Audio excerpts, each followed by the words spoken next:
federalism, the Electoral College, state governments, the federal government. We have all of this separation of power written into our Constitution and certain concepts that have informed the founding of the United States and have pretty much served us for the last 200 plus years. But more and more now, a lot of these institutions are being called into question. Everything from the filibuster to the Electoral College to the Senate to the federalism in general. So here's the question that we're going to answer today. Are these just outdated concepts, or are they critical to maintaining a free republic? I'm Nick Freitas, and this is Making the Argument, where we make the arguments to defend a free society.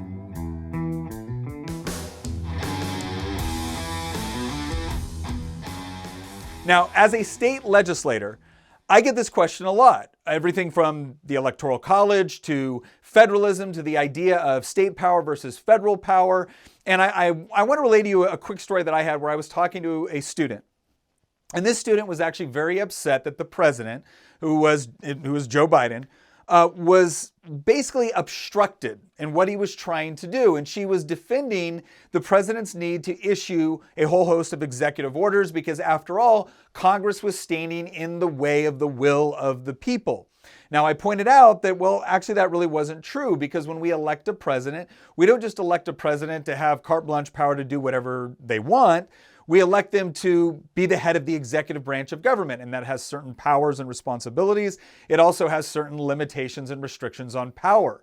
And she found this very frustrating, and she was really questioning this idea of everything, and not just the filibuster, but this whole idea that Congress was able to essentially stand in the way and prevent the president from doing what needed to be done. And so I asked the simple question, okay, would you felt the same way when Donald Trump was president? And all of a sudden it went a little bit quiet. And this is part of the overall understanding that I think both sides of the argument need to have with respect to limitations on federal power.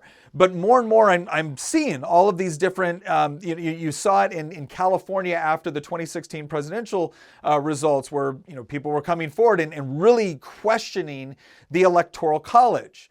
Right? Because after all, President Trump didn't win the popular vote, but he won the electoral vote. And the question was, is this outdated? And that's going to take us into what is some of the left-wing arguments when it comes to either questioning institutions like the filibuster, like the Electoral College, like the United States Senate, or just federalism and the separation of powers in general. Like, what are some of the arguments that they use in order to push back against some of these either rules or institutions which we've relied upon for quite a bit of time?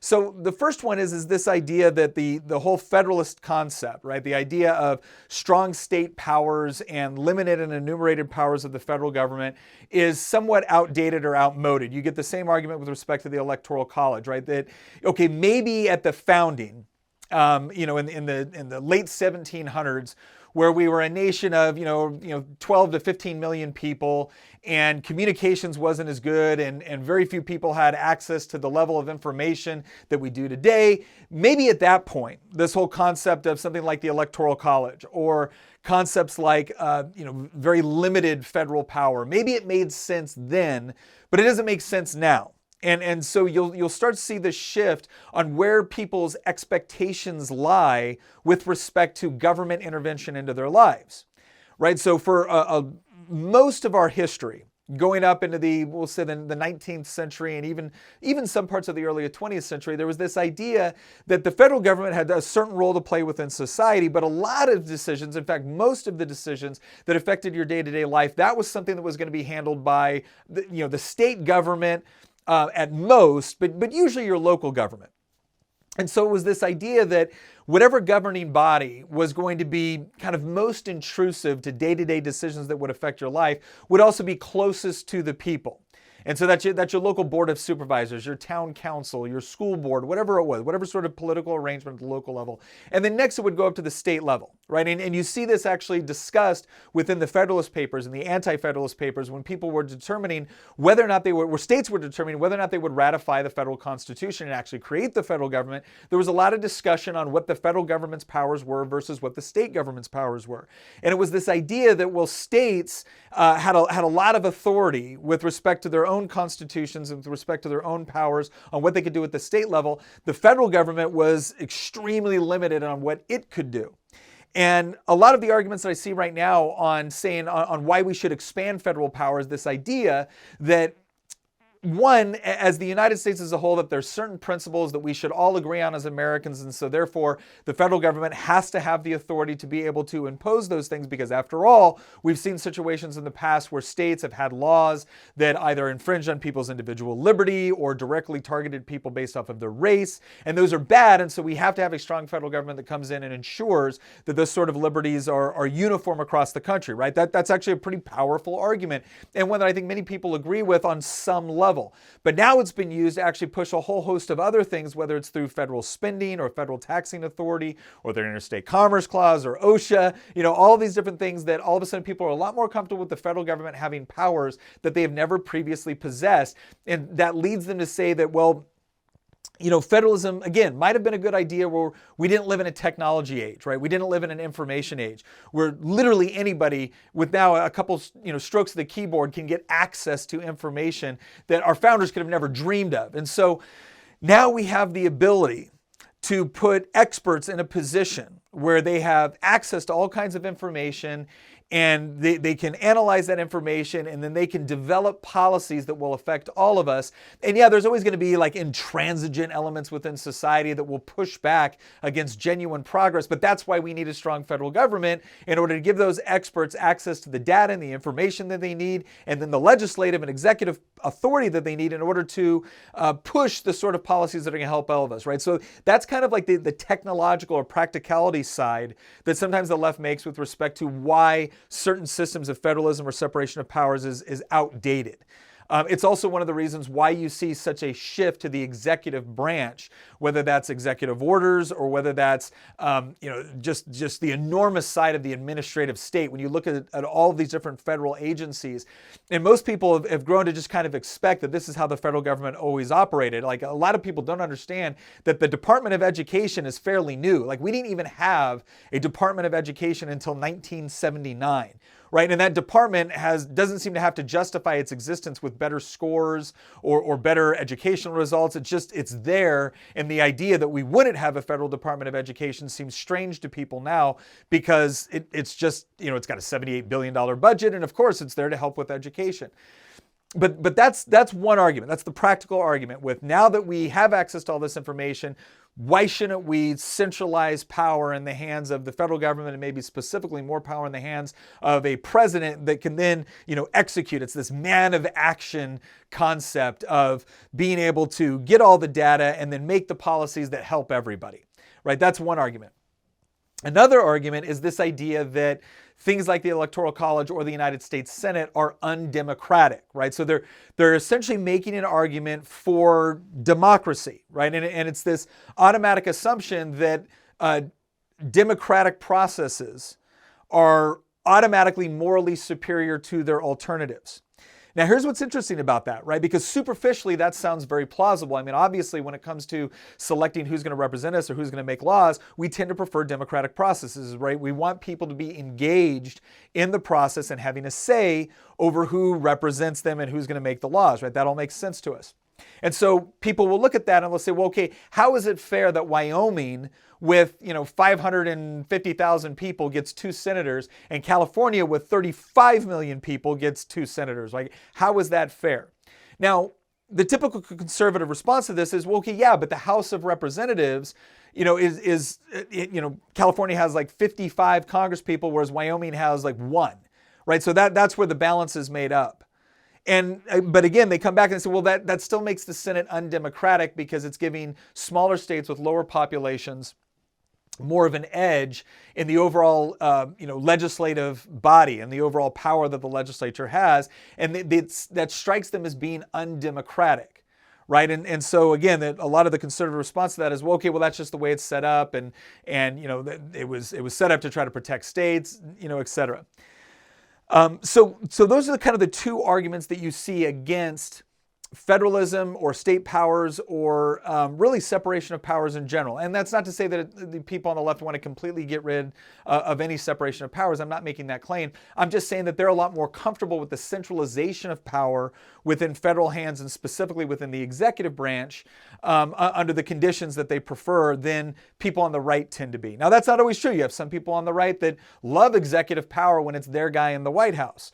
All right, but the larger argument that we're going to get into right now, the conservative argument, is going to be what is an intellectually consistent argument for why, and what's the broader philosophical reasons for why things like the United States Senate, the Electoral College, federalism, separation of powers, the 9th and 10th Amendments to the Constitution, why do they exist? Okay, and here's one of the frustrating things for me. A lot of times when I see conservatives arguing for these things, I see really bad arguments. And I don't mean bad in the sense that there isn't an element of academic or philosophical truth to what they're saying.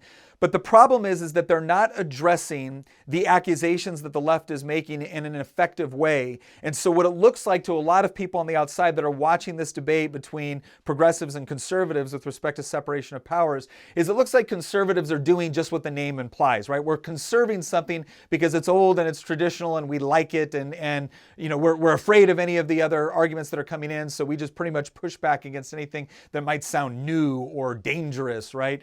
And so it makes the progressive side look like they're being more innovative, that they're more open to necessary changes as a result of technological advancement or as a result of society becoming more egalitarian or democratic. And it looks like we're just hunkering down in our bunker, right? And so you'll see these arguments for, well, we have to have states' rights. And a lot of time when conservatives talk about states' rights, what people automatically hear is, oh, wait a second, wasn't that the same argument that was being made by a bunch of, Jim Crow states that didn't want to advance voting rights to Black Americans, right? So automatically when you start using that argument, even if philosophically it's correct with respect to the term states' rights, a lot of times people have associated that term with something that we don't mean when we're advocating for the 10th Amendment, right? Or we're advocating for enumerated powers of the federal government.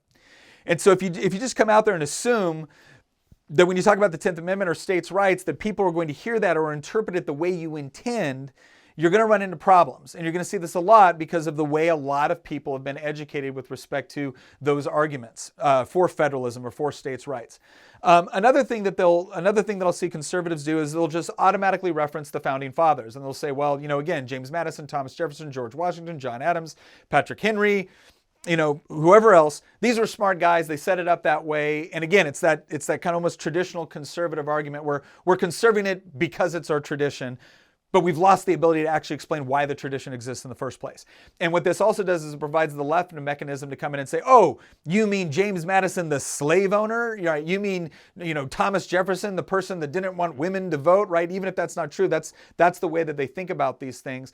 And so once again, what it looks like is that you're holding on to something that is undemocratic for the sake of being undemocratic or for the reasons of not wanting certain people that the left associates with marginalized groups being able to participate in the the political process, right? So it's really important that when we pick the terms that we use for arguing for separation of powers, for federalism, that we're not starting off our argument in such a way to where the other side is no longer even willing to listen to us, or somebody that was initially willing to listen to us doesn't think that we're capable of making a coherent or intellectually honest and consistent argument.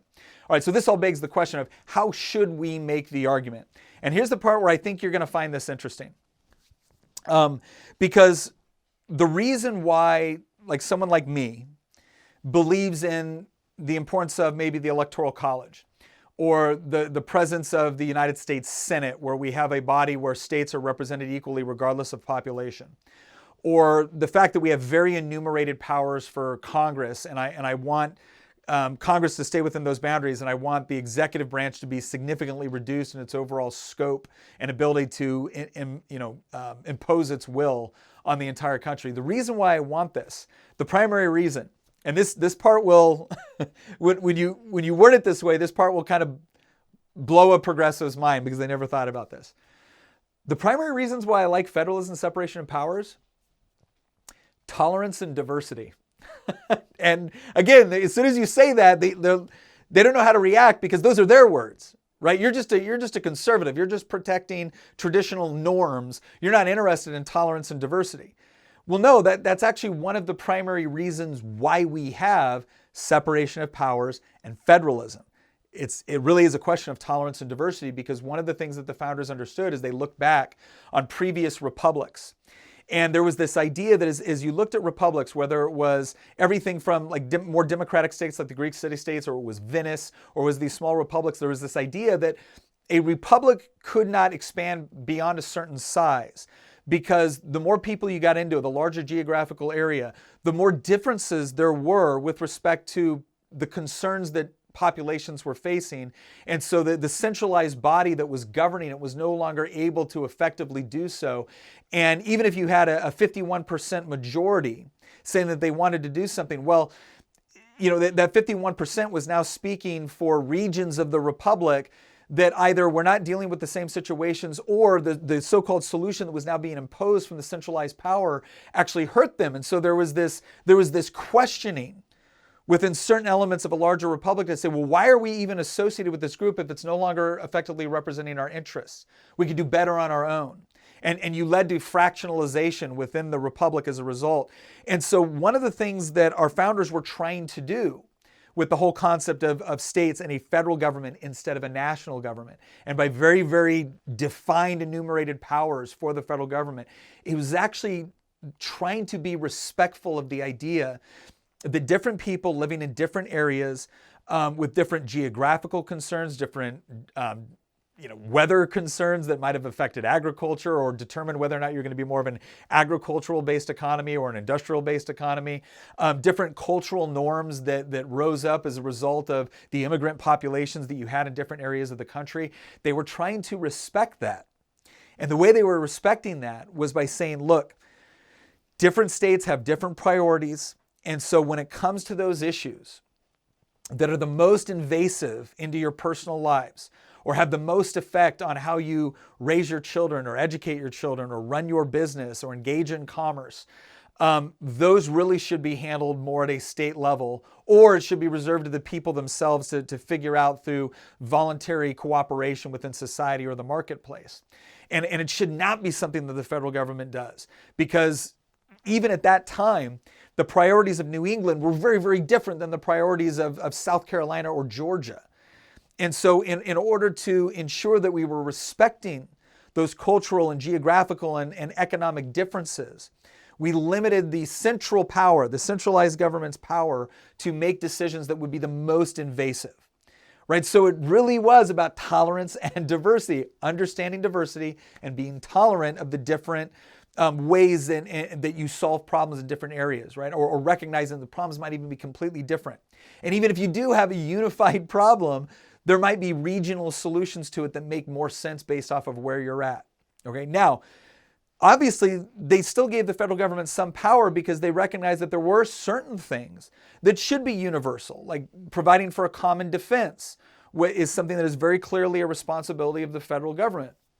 I think you could definitely make the argument with things like, the 13th and 14th Amendments to the Constitution, that we wanted to be a nation which truly embraced the concept found in the Declaration of Independence, namely that all men are created equal and endowed by their Creator with certain unalienable rights, that among these are life, liberty, and the pursuit of happiness. So it was this idea that, an institution like slavery or denying enfranchisement of the vote to certain people based off of race or sex was immoral. It went against the absolute moral fiber of the principles which established the country, right? So those things kind of made sense. But what you'll notice about that is that when we've expanded, certain concepts of, principles which were universal around the country, it didn't actually expand federal power as much as what it did was embrace the idea of individual liberty and enfranchisement for all Americans,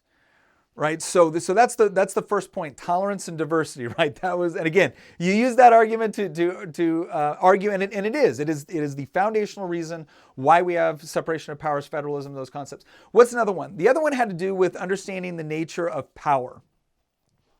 And this addresses a little bit more of the left-wing argument when it comes to democratic processes, their critique of what they consider to be anti-democratic processes, or the idea that federalism is outdated because in the information age it's much easier to come up with information. So even if I'm not from California, and even if I'm making decisions on behalf of California, well, I still have all this data from California that I can use in order to make wise policy decisions. So why shouldn't we centralize more of that control? And this is what I call the absolute power corrupts absolutely argument, right? That old Lord Acton quote.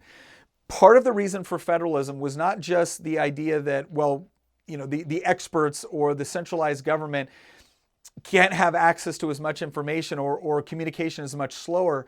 It really was about dispersing power. It was a lack of trust over the idea that a centralized power will always govern not only effectively and efficiently, but they will actually always govern morally. It was the idea that if you give people enough power, if you give enough centralization of power, then there is this temptation to corrupt it. And so federalism was not just about a lack of access to information. It was about overwhelming evidence throughout human history that if you put a great deal of power in the hands of relatively few people, it tends to have a corrupting influence. So federalism was there to disperse that power in order to prevent the over-centralization and ultimate corruption of power. Right, so that's one of the arguments you use against this idea that, well, federalism was more of a practical consideration with respect to access to information. Actually, it was very much a practical consideration, not just for access to information. It was a practical consideration for concern over the corrupting nature of power. And then that goes into the other one, right? The understanding the nature of decision-making or problem solving. So, like we said before, the left sometimes makes this argument that because we can get so much more data, then the experts can make better decisions and we should push them out there. Another thing that federalism does and separation of powers does is it recognizes that no matter how much data a particular expert has, or group of experts, they're still carrying into that decision-making process certain biases and certain assumptions based off of what other people want. And so one of the reasons why we have a 9th Amendment and a 10th Amendment is not just to ensure that more power stays at a state level, or more importantly at an individual level, is because ultimately, while we may agree that we all want enough food to eat, or we all want a place to live, or we all want clothes to wear, or we all want access to medicine, the sort of food we want, the sort of housing we want, the sort of clothing we want, the sort of healthcare that we need, that is incredibly different based off of the individual that you're talking to. Not to mention the fact that the individual's ability to go in and exchange within the marketplace and to be able to both contribute and receive benefit from those transactions is very, very diverse. And people have their own preferences with respect to the things that they want and the things that they want to do in exchange for the things that they want. So even if an expert can come to the conclusion that, yes, everybody wants access to food, they're lost when it comes to trying to ascertain what 300 million individual Americans may prefer for dinner that night. So what's the best way to address that? Well, what we found is the best way to meet individual needs is not through a corporate or collective democratic process where 51% of the population gets to decide what 100% of the population will get. What we found is the most responsive and conducive to a free society and to really a tolerant society is allow each individual to make decisions within the marketplace. And so they have a far better opportunity to get the things that they want based off of their individual preferences, not by imposing their will on somebody else, but rather by looking for ways to serve their fellow human beings. Right now they can benefit themselves while at the same time benefiting others. And that's what you see within the exchange, within the free market, within the marketplace of not only ideas, but the marketplace of goods and services.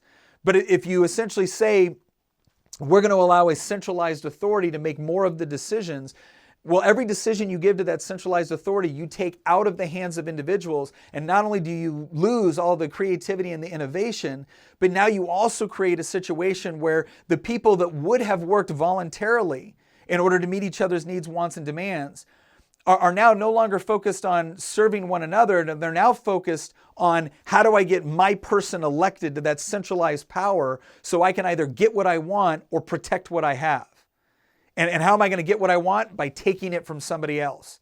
How am I going to protect what I have? By preventing someone else from taking it. And all of a sudden the stakes become very, very high on being involved not in the marketplace of ideas and goods and services, but being, inordinately focused on the acquisition and maintenance of political power so that you can, either protect or aggressively take. Right? So when we look at those three things, right, let's do a recap of this. So a lot of the more progressive arguments against federalism, separation of powers, and some of the institutions that we have to maintain that is focused around either A, they're undemocratic, or B, they're inefficient. Right? So they're undemocratic in the sense that it's not fair that Wyoming has the same amount of power in the Senate that California does. And it's not efficient in the effect that what we're doing is we're limiting the power of these central authorities to be able to make decisions to, quote, help all of us. Right? And our three responses back to that, right? The first one that we want to make is the whole tolerance and diversity idea. It's the idea that Californians don't necessarily want to live the same way Texans want to live. So it's much more tolerant to allow Texans to make decisions at a local level for Texans and Californians at a local level for Californians. Right? That's actually respecting tolerance and diversity instead of insisting upon or mandating uniformity across the board. So that's the first argument. The second argument deals with the whole concept of this undemocratic notion, right? It's the reason why we have separation of powers. The reason why we don't allow for more centralized control is not just because it's not because we're against democratic processes in general. It's because we understand what happens by looking at human history when we have a concentration of power in the hands of relatively few people. It tends to corrupt. Right? And then that third argument has to do with the whole idea of efficiency of problem solving. So again, if their argument is, now that we're living in the information age and all these experts can have the power, well then let's give them the political power to implement the policies that they want. Our response to that is, well, wait a second, I don't care how much data this group of experts have, they still don't understand the unique needs, wants, and desires of 300 million people. And so people actually taking care of their own interests seems to produce better results on the whole than just putting all of those decisions in the hands of a group full of experts, not just for efficiency reasons, but also for moral reasons, because we don't want society to break down into a contest of controlling political strings in order to impose our will on somebody else. What we want is a free environment where the different governing bodies stay within their proper constitutional limitations. We emphasize and we advance individual liberty and human freedom, and then we allow people to be able to meet their individual preferences within the marketplace, where you serve yourself by serving others. Right? You don't serve yourself by acquiring political power in order to impose your will on others. All right, so I hope you found that helpful. Once again, as you're looking through these arguments, there's a reason why we talk about what the kind of the progressive argument is, and we try to make a good, legitimate argument, right? I'm not just trying to caricature what they're saying. I'm trying to, give to you some of the arguments that I have had people on the left make to me with respect to their position. And then we're trying to talk about, again, some of the bad conservative arguments, because one of the things that is so damaging to our side is when I see a conservative who means well but makes a really, really bad argument, and then finally wrapping it up with those ones. If you like that format, please like, comment, share, subscribe, and leave us some comments letting us know if you find this helpful. We've had a lot of people tell us that they've incorporated some of our episodes into their homeschooling curriculum. I mean, that means a great deal to me. I can't tell you how much I appreciate it. But please leave us your feedback both on the format that we're using. You also notice it's a little bit different today. I'm very pleased to announce that because of our subscribership and the people that have been watching this and sharing it with others, we're actually going to be moving to a new studio. So we look forward to setting that up. But in the meantime, we are dedicated to continue to put out Making the Argument 2 times a week, just like we have. And maybe one day in the future we'll be able to expand it. Who knows? Once again, I'm Nick Freitas from Making the Argument. Thank you for joining us, and we'll see you next episode.